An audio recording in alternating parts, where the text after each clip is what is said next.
napakainit. Ay, nakaligo. Kaya pero, aligo talaga hapon-hapon pagising, init. Kasi Simon ko din, nag-alawin siya, nag-ligo kay mainit. Aba, ayun,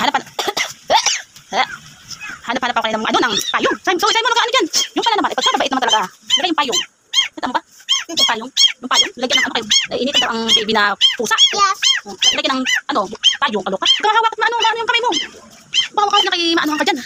Alam mo si mami, at ako yung, hindi pa ako tapos tawag doon, kwento, chismosa. Magkukwento, chismosa na tayo. Kasi hindi ako chismis ako kagad ng umaga, kasi nga, nagkakaproblema ang aking cellphone. Palibasa lumang-luma na itong cellphone, kaya sisira-sira ang mga pag-load ko. Pag-visit. Ano pa yun? Dali, hindi parang gusto kulay. Kaloka.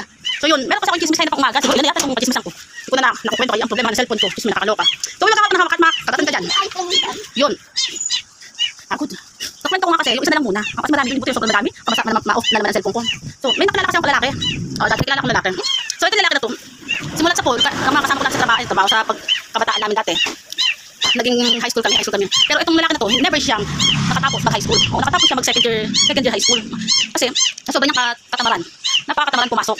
Sobrang, napasok man, pero nasa labasan lagi. Kasama din lagi ang pinsan niya na, tawag dito, lagi din, gala din. Parang silang nasa taas ng, lagi, para hindi makapasok sa school. Yung pala, naglalaro lang lagi ng mga basketball.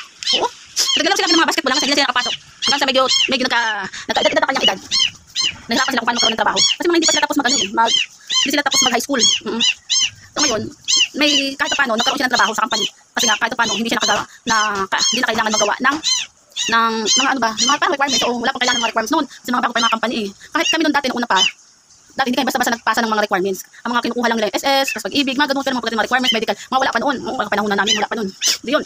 After noon, nagtrabaho siya. Sobrang sipag niya sa araw-araw, lagi siyang kaya lang, cover siya ng mama niya. Lalo na pag sobrang sipag tawag dito, ng trabaho. Hawak ng mama niya yung cellphone. Kaya nang hawak ng mama niya yung ATM. Hawak ng mama niya yung ATM. Tapos, tawag dito, nagsakaawa naman, kaya lang, hindi niya inaasahan. Namatay yung parents niya. Nagkasakit yung parents niya. Ngayon, nagdesisyon na hindi na siya magtatrabaho kasi nag-alaga siya ng parents niya. Kasi yung isa pa lang yung papa niya na nagkaroon ng problema ng tawag doon sakit. Yung una niyang papa, sakit.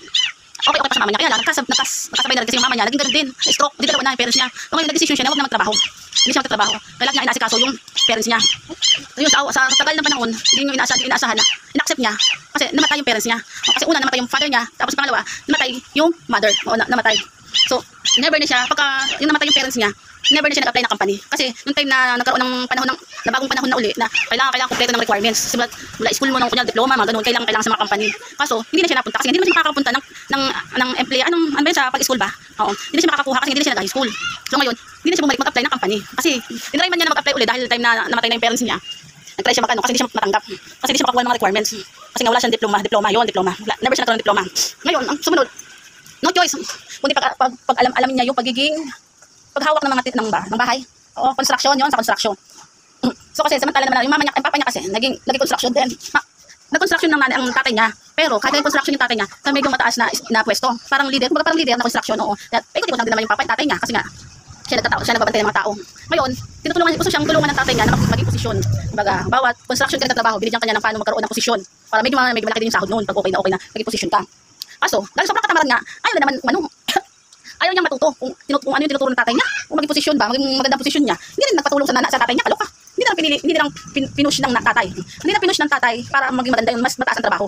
Kaso, nayaan na lang. Siya inaccept na lang din niya, nagkaroon ng maging construction na mababang height na. Hindi mababa yung sahod noon kasi pag hindi ka ganito leader ka, bilang construction, mataas na posisyon, mas malaki sahod. Kaso, ayaw nga niya. Hindi lang pinilit ng tatay niya kasi magkagulo pa sila dalawa. Yun. So, nawala yung parents niya, kahit kinaga niya na maging construction, kahit maliit lang yung sahod. Sa awa naman ng Diyos, kasi nagkaroon siya ng asawa. Naging sa awa ng Diyos, nabigyan siya ng Diyos na nagkaroon ng lalaki na babae. So nagkaroon siya ng asawa. Tapos yun, sa awa ng Diyos, naging ano rin siya, naging dalawang anak. Kaya kahit na nagkaroon siyang construction ang trabaho niya, talagang pinush ang sarili niya. Pero kahit naging ganun ang posisyon niya, kahit maliit ang pagiging construction niya, at nagkaroon siya ng asawa, siyempre nagpakasal talaga siya. Nagpakasal talaga kasi kailan ng over sa side ng babae, kailangan magpakasal. Sa awa naman ng Diyos, kahit nagkaroon yung lalaki, si kuya, kumbaga tinulungan ma-cover punta ng kasalan. Ganun talaga yung life. Kasi kahit paano, yung mga kapatid niya naging masaya kasi nagkaroon siya ng sarili niyang pamilya. Ganun. Kasi next din naman yung magandang trabaho niya dati, hindi na rin inalis kasi nga nag-alaga siya ng mga matanda. Yun talaga ang ending na kwento na yun. Ayun talaga yung kuya ko. Yun yung pangatlong kuya ko. Kahit na napakatamad yan dati kasi nga nag-aral, tamad, hindi nakapag-graduate. Hanggang sa, masipag din sa company. Kaso ang problema, nagkaroon niya nag-alaga. Ngayon, tinulungan naman ng tatay namin na maging magandang posisyon ng pagiging construction. Tinamad na naman, sobrang katamaran niya. Ay, hindi siya kaloko, nagkakatawa na lang kami. Basta sa ngayon, mabait naman ang nangyari sa buhay niya. Ngayon, pati yung tinulungan din ang isang kuya namin, tinulungan siya para ma-over ang magkaroon sila ng sariling bahay.